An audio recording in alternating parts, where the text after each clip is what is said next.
The one-off Kia Women's Test match between England and India at Wormsley got off to an extraordinary start, with 16 wickets falling for 179 runs on the opening day, where the bowlers dominated.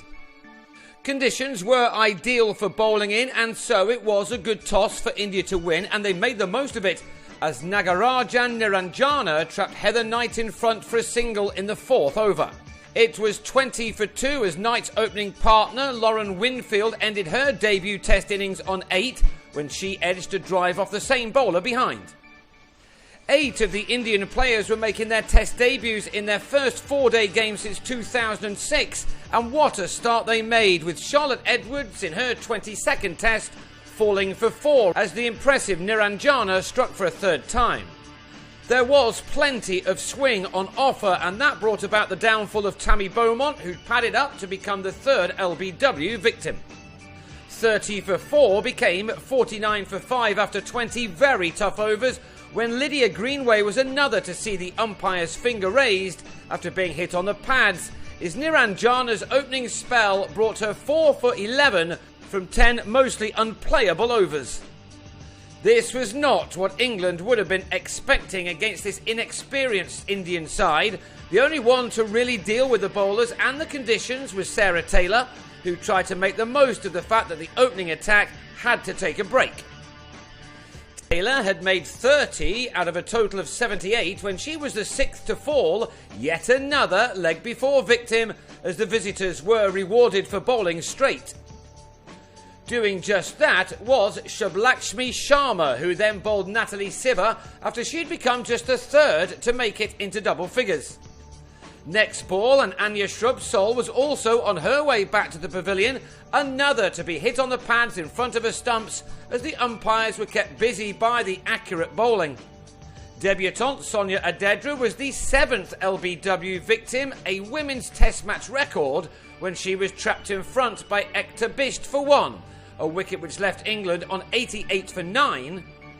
And 4 runs later they were all out inside 42 overs when Kate Cross was run out after some indecision about taking a second. With Niranjana taking 4 for 19 from 14.2 overs, England had been shocked to be dismissed for 92. The Indians must have been absolutely thrilled with their bowling performance, one few would have expected, and their openers now try to take full advantage. Tirush Kamini and Smriti Mandhana began the reply with a stand of 40 and 17, mostly untroubled overs, and it looked as if this was going to be a day dominated by their team. But to their immense credit, England came firing back once Jenny Gunn had Kamini very well taken behind by Taylor with her 5th delivery. It was the start of an outstanding spell. After Cross had bowled Poonam Rawat for a duck 3 overs later, Gunn and Taylor combined once again to remove Mandhana for 22, with the total now on 48 for 3. Gunn then struck again in her next over as the umpires, after a quiet spell, were called into action again. Mitali Raj was LBW for 4, before Karu Jain fell in the same way in the next over for a duck, Shrubsole with a wicket to her name for her efforts. Gunn's amazing spell brought her figures of 4 for 7 from 7 overs at one stage, as the Notts player also trapped Harmanpreet Kaur in front for 9, as England claimed 6 wickets for 24 runs in a dozen overs. With 17 still to go, they may have even fancied batting again before stumps were drawn, but they were then held up by Niranjana and Langaswamy, who saw out the remaining time in adding 23 in the next hour and a bit to just about make it India's day, although there is now little between these two teams. It was an extraordinary opening day of this test match, and one that the England batsmen will want to put behind them as this game moves on at a pace.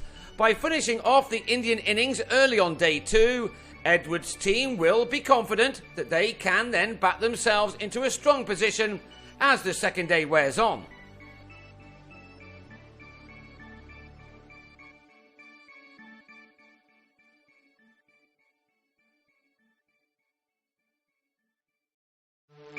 There is still very little separating England and India after the second day of the one-off Kia Women's Test match in Wormsley, A day where again the ball dominated the bat, with England working really hard for an advantage. 16 wickets had fallen on the first day, and India resumed their first innings on 87 for 6 in reply to their hosts' 92 all out, and England were made to wait until the morning 7th over until Jenny Gunn grabbed her 5th wicket of the innings, bowling Jhulan Goswami for 17. England did just what they needed to do by finishing off the Indian innings quickly. Niranjana was the latest to fall LBW when her fine innings of 27 was ended by Kate Cross. Sonia Adedra then also trapped Shikhar Pandey in front for 3, before Subbulakshmi Sharma became the 13th LBW victim of the match as Cross struck again as India were dismissed for 114, Gunn ending with the exceptional figures of 5 for 19 from 18 overs.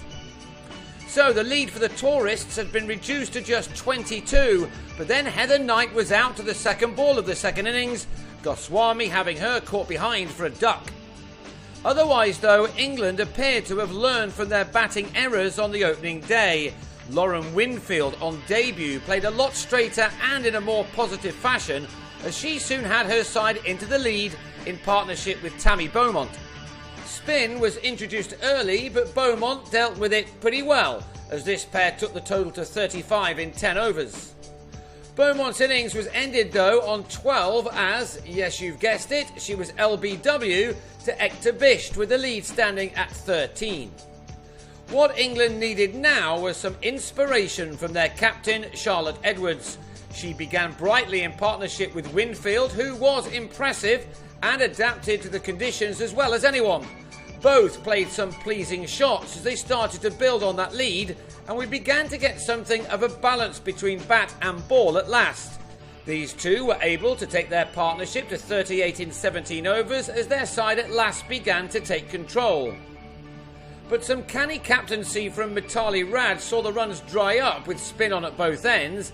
Then, when Raj called upon Pandey, Winfield went on the pull, only to be hit in front to go for 35. One ball later and the heavens opened, and after a 2.5 hour delay, Edwards fell to the first ball after the restart, edging Bisht behind on 20. Lydia Greenway was out in the next over, the 16th LBW victim of the 25 wickets to fall, as England slipped to 74 for 5, effectively 52 for 5. And when Natalie Siver was yorked by Sharma for 3, England had lost 4 wickets for 11 runs in a 10-over spell, and the Indians were back on top. Unsurprisingly, England then went into survival mode, Gunn battling through the last hour in scoring just a couple of 47 balls, while Sarah Taylor played a little more brightly at the other end. A naturally attacking player, she had to play well within herself, but still struck the ball to the boundary when she could, in what was a crucial 7th wicket partnership which added 26 runs in 18 overs before stumps were drawn, Taylor ending the day on 30. She has helped her side to a total of 110 for 6, which gives England a lead of 88 going into day 3. It has been an absorbing game thus far, and one the home team will doubtless feel can be won from here if Taylor and Gunn can keep going on the third morning. At the moment though, it is still too close to call.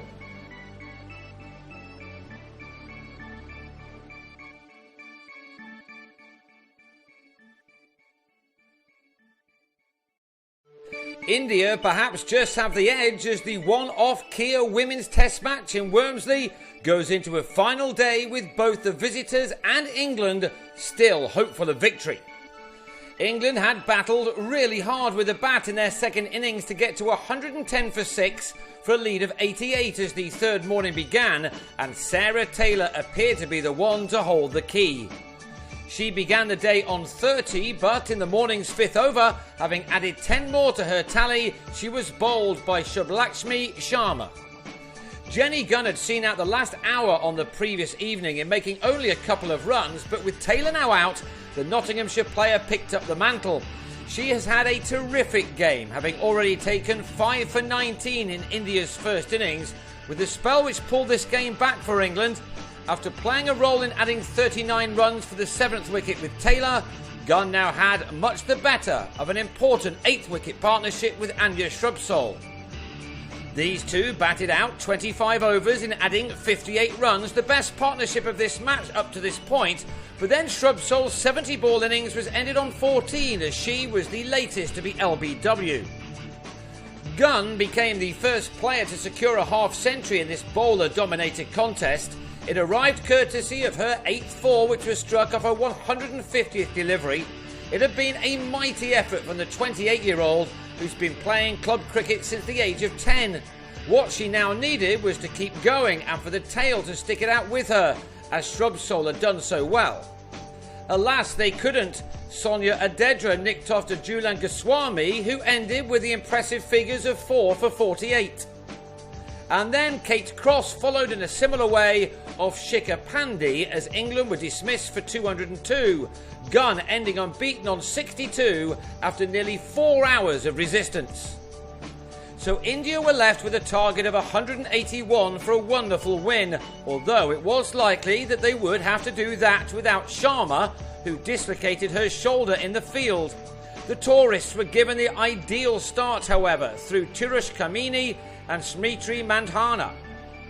The two left-handers showed good skill and temperament, with the 18-year-old Mandhana producing some delicious shots on a pitch which had improved for the batting team. It no longer looked as if there was going to be a wicket with every other ball, as was the case on day one and early on the second. Mandhana recently scored a double hundred in domestic cricket, so clearly she has bags of talent in spite of her years, and she showed no signs of being overawed by the occasion.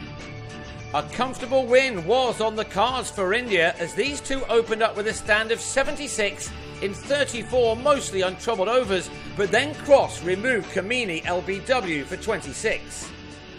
Mandhana, having just completed a 50, then became the 20th LBW victim of the match, a test record, when she was also trapped in front by Cross, the opener on her way for 51, made off 108 balls. And England were given yet more hope when, after 30 more runs had been knocked off in 19 overs, Poonam Rawat was very well held at slip by Gunn to give Heather Knight her maiden test wicket. Then, just before stumps were drawn, Harmanpreet Kaur gave Cross her third success, Taylor with an excellent take standing up behind the stumps. Cross from Manchester had made a big impact in just her second test match, and she ended the day with the fine figures of 3 for 35 from 17 testing overs, which has given her side a chance. The last day of this enthralling game of cricket will see India start on 119 for 4, their captain Mithali Raj still there on 20. They need 62 more, while England require 6 or possibly 5 wickets for a memorable victory.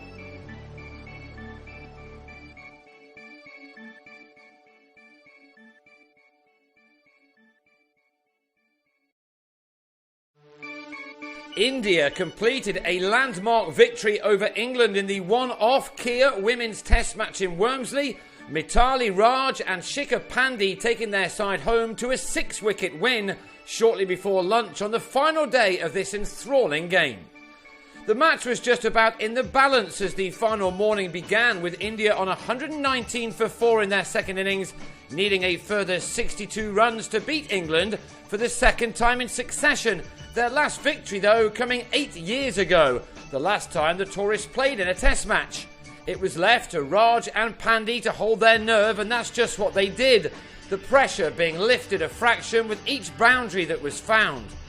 When these sides last met all those years ago, it was Raj who struck the winning runs, so it was perhaps fitting that the experienced Indian captain made a 50 just before this game was won. It came off 156 balls, from which he'd struck 4 fours. The Indian team were ready to charge onto the pitch as Pandey pushed this ball from Natalie Siva through the covers for the winning boundary. What a moment it was for the visitors, who, fielding 8 debutants, were not given too much of a chance of defeating an England side with centrally contracted players. Such is the nature of this wonderful sport, however. The joy for Raj and her team was there for all to see, and the celebrations out in the middle went on for some while. Winning the toss and bowling England out for 92 on the first day in helpful conditions certainly helped, but that's to take nothing away from India. So they won this game by 6 wickets, making 183 for 4 off 95.5 overs in their second innings. Raj batting for 3.5 hours for her undefeated and match-winning 50. Pandey surviving for 2 hours for her 28. The pair putting on 68 runs after a wobble. Next up for these two teams are 3 one-day internationals, the first of which is in Scarborough on Thursday.